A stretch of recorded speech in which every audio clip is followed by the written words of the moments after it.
it's wonderful to kind of constantly be underestimated, because you can do a lot of damage from, from a place of being underestimated.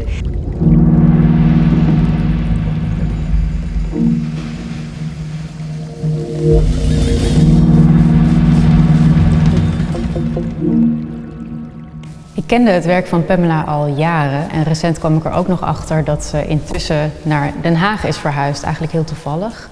Dus toen was voor mij de keuze heel snel gemaakt om Pamela te benaderen voor een tentoonstelling hier in KM21. We zijn inmiddels natuurlijk heel erg bezig met het onderwerp van dekoloniseren en het opnieuw nadenken over welke geschiedenis vertel je als museum, welke geschiedenis laat je weg en wat betekent dat? Pamela is een van de kunstenaars die dat naar mijn mening momenteel heel erg goed doet en op een hele beeldrijke manier, dus een hele visuele, aantrekkelijke manier dit soort thema's heel krachtig naar voren brengt. Misschien juist omdat je het niet meteen ziet aan het werk, dus je wordt eigenlijk door de beeldtaal heel erg naar binnen getrokken en vervolgens, als je er echt goed naar kijkt, ontdek je dat er veel meer lagen onder zitten die echt iets zeggen over de wereld van vandaag en hoe wij naar onze geschiedenis kijken.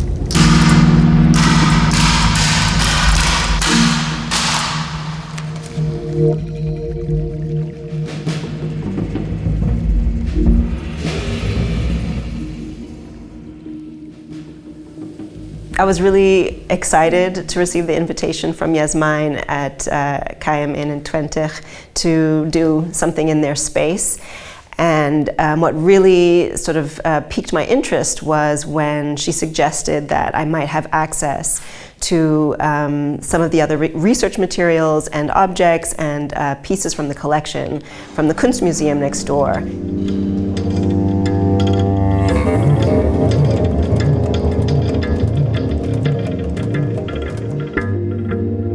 Had this painting in the studio when Yasmijn first came to visit me that was unfinished at the moment and was at the time destined for another show in Johannesburg actually.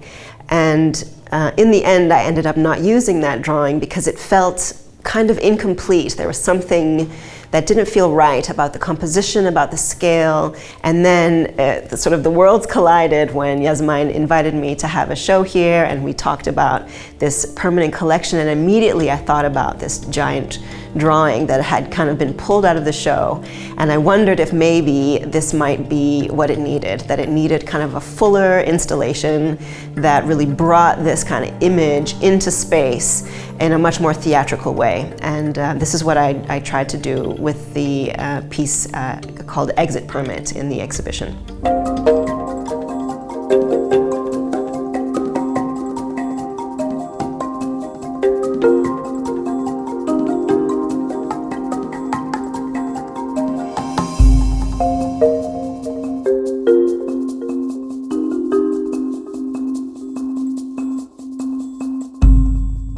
The installation also refers to Mining the Museum, an exhibition by Afro-American artist Fred Wilson in 1992 at the Maryland Historical Society. There he was invited to explore the archive of the museum, the collection, and he selected both items of luxury and of elegance that tell a story of a very rich history of wealth and of prosperity, like silverware, elegant chairs, but then he also selected items related to the history of slavery, such as chains or whips.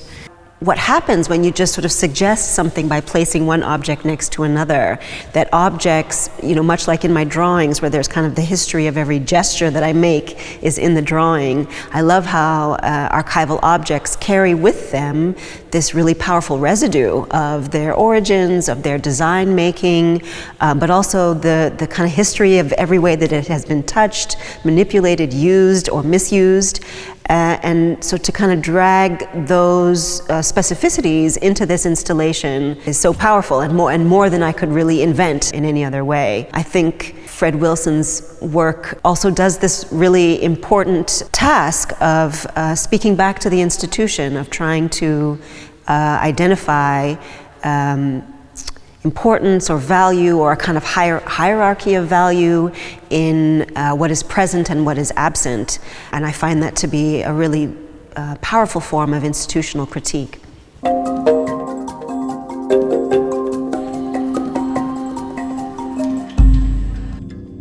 person might stand in front of my work for 30 seconds, a minute, 2 minutes, 3 minutes before they realize, wait, this is saying something more to me. This is saying something a little bit difficult. And so that, I describe it as that kind of quiet storm effect, that this is doing some damage and destruction and really picking at something tender without being very loud, without being very noisy. And to me, that kind of stealth operation is really powerful.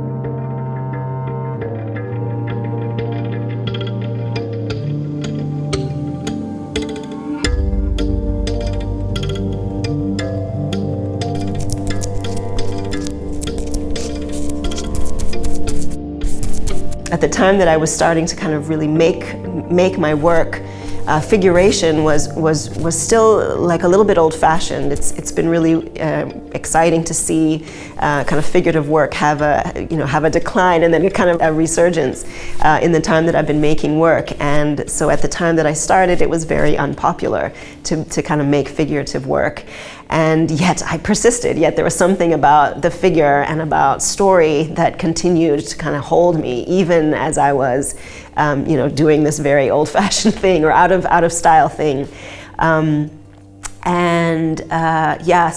So for me, I'm telling stories as I'm thinking about my work, and as such, these pieces then become layered with all of these different references I make, whether it's the space that the action happens in, the history of the character in them, or any other kind of dramatic little relationship I'm trying to build. I think of these works as little stories.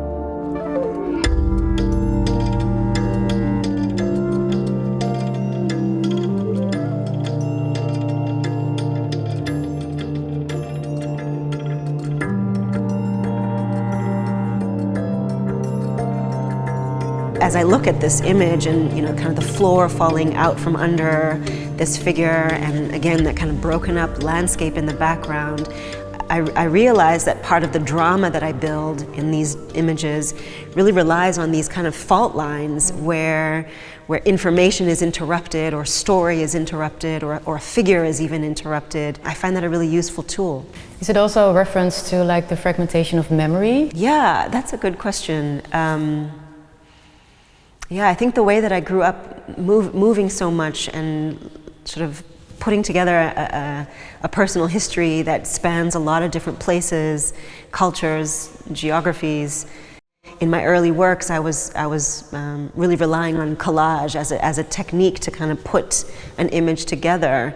And now, even though the works, are not made using collage, I see that as a kind of aesthetic in the work still, this kind of accumulation of fragments that I think you're right, really does relate to the sort of unreliability of memory and history, I guess, in the same way.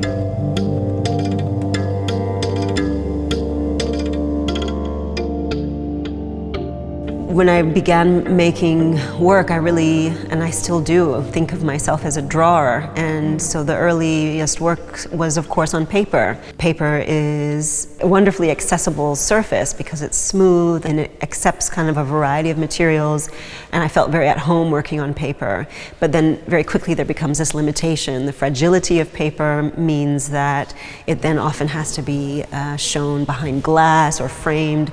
And that was always such a tragedy to me because I spend a lot of time being very specific in the way I lay down material and gesture with mark making. I started thinking about wood panels as a really great surface because it's sort of durable, sturdy, hard, erasable, buildable, and really accepts drawing material very well. Being able to show both the kind of urgency of these drawn lines, where if you come close enough you can you can see the way I did it. You can see kind of each mark that was made and each erasure that was made. What's great about wood panel is that you can really kind of scrub it back down in the same way that you can use an eraser on paper to kind of get back to an earlier moment in the drawing. So that's also a way in which you time travel. Yeah, that's a good way to say that too. And of course also referring to the erasure of history in a political sense. For sure. As a younger artist, I was so inspired by this concept of erasure and residue, and as you say, how it relates to history, that you can't ever really abolish, oppress, remove something from history, that there is always something that persists. And when that's happening in drawing, it can be, you know, both really magical but also kind of frustrating, where you can never, you know, at least in this technique, I can never really hide my mistakes, and I think that's a really honest way to make an image.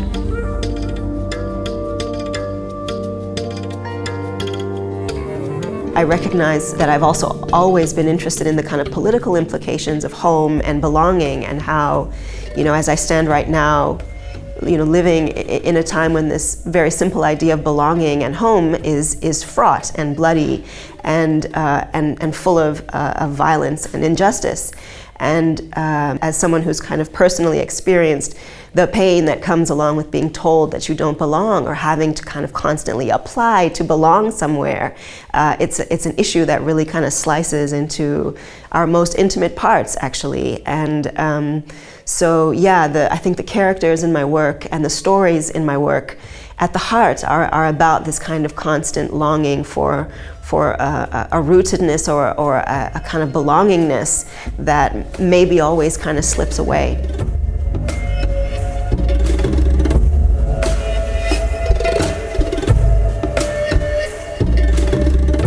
This title obviously spoke to me in so many ways, on a kind of mythological level.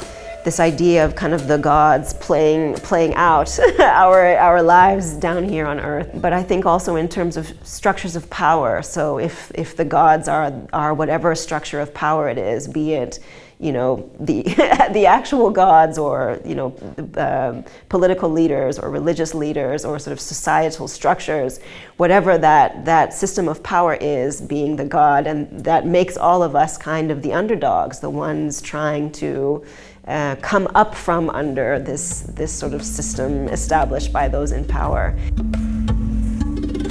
Since the show is presenting like such a beautiful survey of my work over a few years, it felt really, for me, important to give a title that provided a little bit of a flavor for how I want you to read this, that this is something about the divine, this is something about spirit, this is also something about power, and about overcoming those structures of power, I think, too.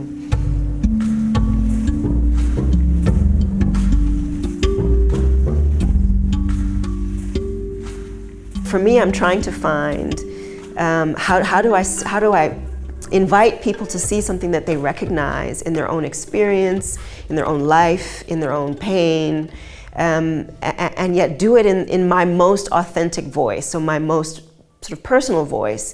And I think that has been the thing that I work at the most. In addition to trying to get better and better at drawing, I think I'm really trying to find ways of giving myself more and more permission to speak from this very authentic voice, because I think it invites a connection to someone who spends time to look at something that I've made.